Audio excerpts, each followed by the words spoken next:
ফেরাউনের নাম শুনছেন? ফেরাউন কয় হাত। এবার খাইছে ধরা। হ্যাঁ। প্রিয় বন্ধুরা, আশা করি আপনারা সকলেই ভালো আছেন, সুস্থ আছেন।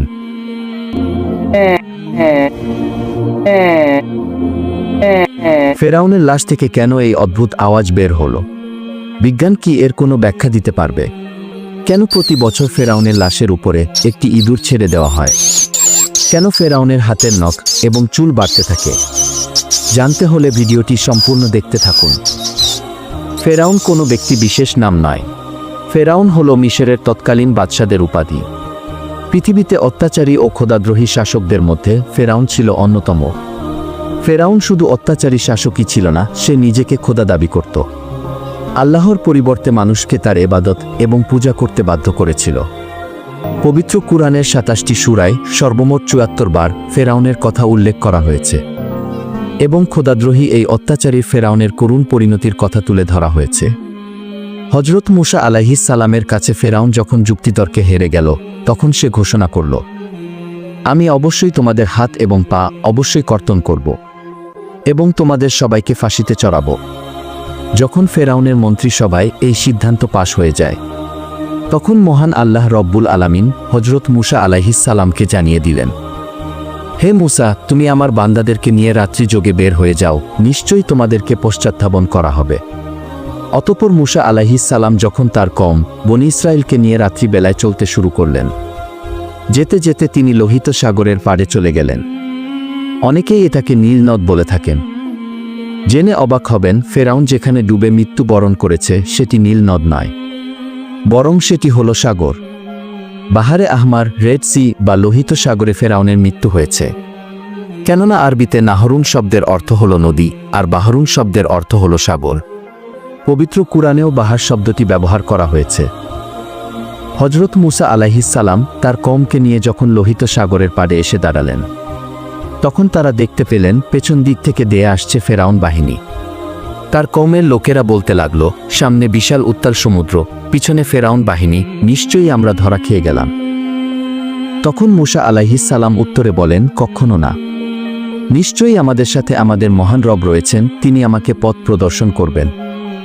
অতঃপর আল্লাহ তাআলা বলেন, হে মূসা, তুমি তোমার লাঠি দ্বারা সমুদ্রে আঘাত করো। সমুদ্রে আঘাত করার সাথে সাথেই সমুদ্রের বুক চিরে একটি বিশাল প্রশস্ত রাস্তা তৈরি হয়ে গেল।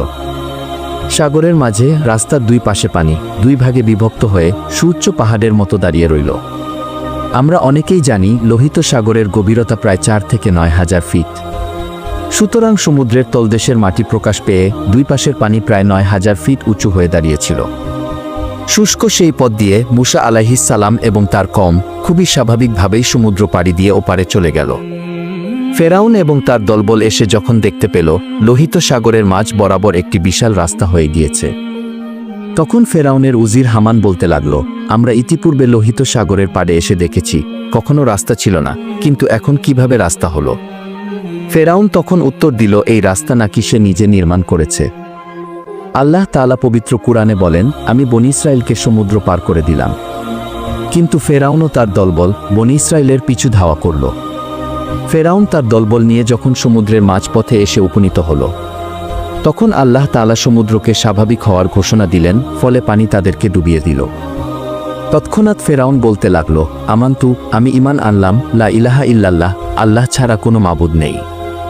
আমি সেই আল্লাহর প্রতি ঈমান আনলাম যে আল্লাহর প্রতি ঈমান এনেছে বনী ইসরাইল। আমি সেই আল্লাহর প্রতি ঈমান আনলাম যে আল্লাহর প্রতি ঈমান এনেছে পয়গম্বর মূসা এবং পয়গম্বর হারুন, এবং আমি মুসলমান হয়ে গেলাম। সুপ্রিয় দর্শক, ফেরাউন সেই মুহূর্তে ঈমান আনলেও তার ঈমান গৃহীত হয়নি। আল্লাহ তাআলা জবাবে বলেন, তুই এখন ঈমান আনছিস, ইতিপূর্বে তুই ছিলি চরম অবাধ্য এবং পৃথিবীতে ফাসাদ সৃষ্টিকারী, সুতরাং তোর ঈমান এখন ধর্তব্য নয়।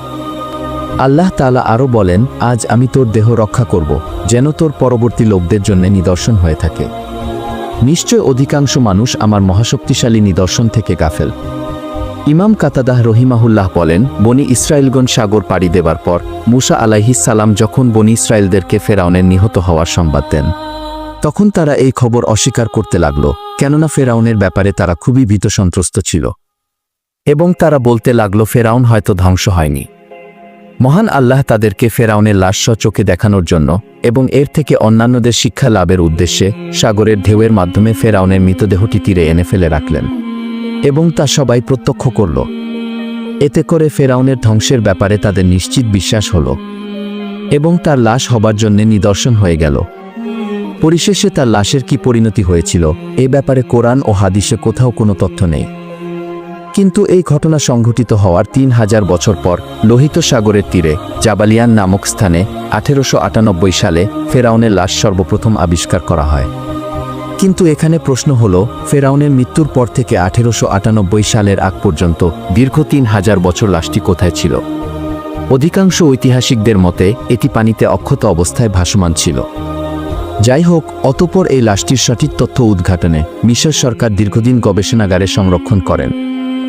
অবশেষে দীর্ঘ গবেষণার পর মিশর সরকার ঘোষণা করেন এটিই সম্ভবত মুসা আলাইহিস সালামের যুগের মিশরের সবচেয়ে প্রতাপশালী খোদাদ্রোহী ফেরাউনের লাশ।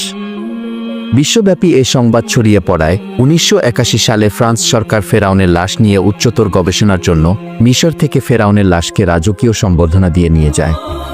ফেরাউনের লাশ লাল গালিচা সংবর্ধনা দিয়ে বরণ করা হয়। অবাক করা বিষয় হল, ফেরাউনকে ফ্রান্সে আনার জন্য তার পাসপোর্ট তৈরি করা হয়। পাসপোর্টে তার পরিচয় লেখা হয় মহান মিশর সম্রাট। এটা করা হয়েছে কারণ ফ্রান্সের আইন অনুযায়ী জীবিত কিংবা মৃত কেউ ফ্রান্সে পাসপোর্ট ছাড়া ঢুকতে পারে না। তাই এই নিয়ম মেনেই তাকে ফ্রান্সের ল্যাবে হাজির করা হয়।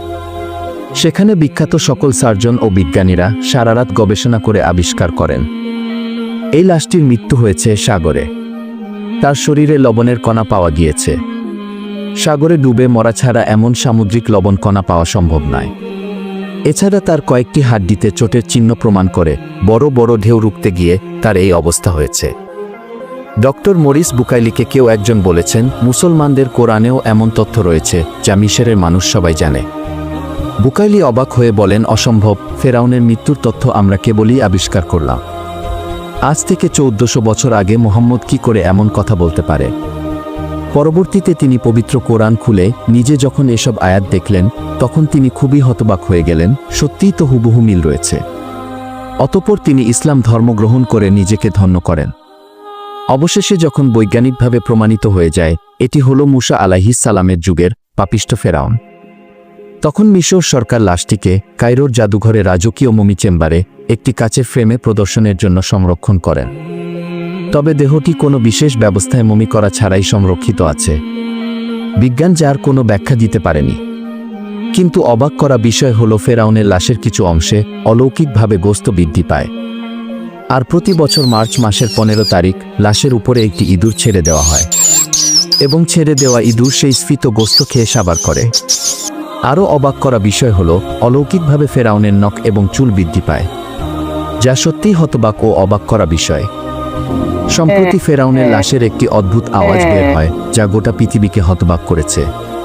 কি সেই অদ্ভুত আওয়াজ যার কোনো ব্যাখ্যা আদৌ সম্ভব নয়? সত্যিই আল্লাহ তাআলা ফেরাউনকে শুটকি বানিয়ে গোটা বিশ্বের স্বৈরশাসকদের একটি সতর্কবার্তা দিয়েছেন।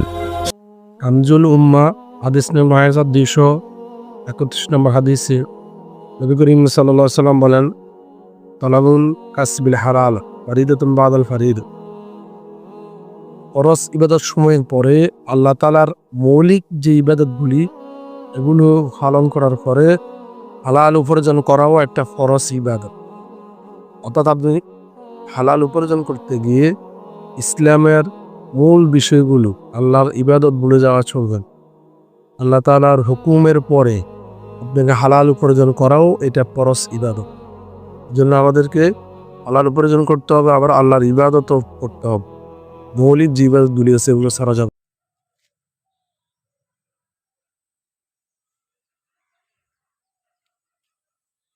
এই সমাজের 99% মানুষ এমন কারাগারে বন্দী যে কারাগারের গেটের মধ্যে লেখা মানুষ কি বলবে।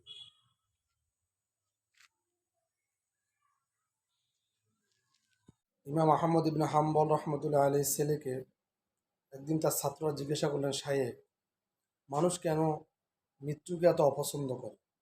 শায়েখ জবাব দিলেন, মানুষ গোছানো জিনিসটাকে রেখে অগোছালো জিনিসের দিকে যেতে চান না। অর্থাৎ দুনিয়াকে মানুষ সাজিয়েছে, গুছিয়েছে। এই জন্য এই গোছানো জিনিসটাকে ছেড়ে অগোছালো আখরাতের দিকে যেতে চাই না মানুষ। কেননা আখরাত তো সেই গোছাই নেই। এই জন্য আখরাতকে আমরা গুছিয়ে নিতে হবে। দুনিয়াতে থেকে আমরা আখরাতকে আমরা গুছিয়ে সাজিয়ে আমরা আখরাতটাকে সৌন্দর্য করতে হবে। যদিও একটু দুনিয়ার ক্ষতি হবে, ক্ষতি হলেও আমরা আখরাতকে সাজানোর চেষ্টা করতে হবে। তাহলেই আল্লাহ রাব্বুল আলামিন আমাদেরকে কবরে, হাসরে, কিয়ামতে নাজাতের ব্যবস্থা করে দিবে। ইমাম আহমদ ইবনে হাম্বল রহমতুল্লাহ আলাইহির ছেলেকে একদিন তার ছাত্ররা জিজ্ঞাসা করলেন, শায়েখ, মানুষ কেন মৃত্যুকে এত অপছন্দ করে? শায়েখ জবাব দিলেন, মানুষ গোছানো জিনিসটাকে রেখে অগোছালো জিনিসের দিকে যেতে চান না। অর্থাৎ দুনিয়াকে মানুষ সাজিয়েছে, গুছিয়েছে। এই জন্য এই গোছানো জিনিসটাকে ছেড়ে অগোছালো আখরাতের দিকে যেতে চাই না মানুষ। কেননা আখরাত তো সেই গোছাই নেই। এই জন্য আখরাতকে আমরা গুছিয়ে নিতে হবে। দুনিয়াতে থেকে আমরা আখরাতকে আমরা গুছিয়ে সাজিয়ে আমরা আখরাতটাকে সৌন্দর্য করতে হবে। যদিও একটু দুনিয়ার ক্ষতি হবে, ক্ষতি হলেও আমরা আখরাতকে সাজানোর চেষ্টা করতে হবে। তাহলেই আল্লাহ রাব্বুল আলামিন আমাদেরকে কবরে, হাসরে, কিয়ামতে নাজাতের ব্যবস্থা করে দিবে।